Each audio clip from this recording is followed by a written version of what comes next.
आंना हेरिमबनासो गामिया रमेन्द्रपुर सिगांबो बिराद सान्थिफोरल' दं आङो एपिबि दोलाव दंमोन प्राइमारि नन्दिपुर प्राइमारिनि आं प्रेसिडेन्ट बिबानाव दंमोन एपिबि राजखान्थि दोलाव थानायाव जेबोफोर सुबिदाफोर मोनाखैमोन नामा एपिबिआथ' गोदान राजखान्थि हिसाबै सुबिदाखौथ' बबाव होनो हानो जेराव गावसोरनो निरौ जिर'खाबा होनायाथ' गैया मोनाखै मानि थाखाय एपिबि राजखान्थि दोलोखौ नागारनो गोनां जादों एपिबिआथ' देरहानांगौआथ' एपिबिनि थाखाय माने गोब्राब ओंखायनो आङो दा एपिबिखौ नागारनानै आं दा इउपिपिएलआव फैनाय जाबाय इउपिपिएल राजखान्थि दोलाव फैनायनि मेन उद्देश्यआ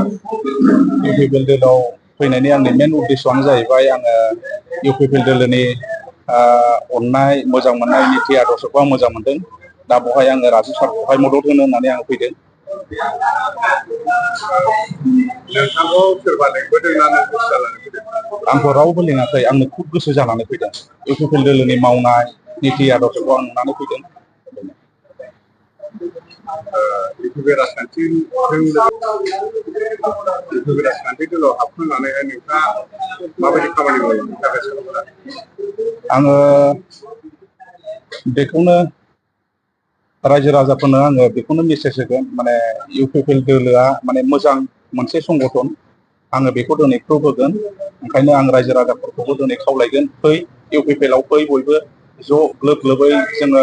खामानि मावलांनो थाखाय इउपिपिएलआ दिनै बेबादि रायजोफोरखौ अनसायदों फै बयबो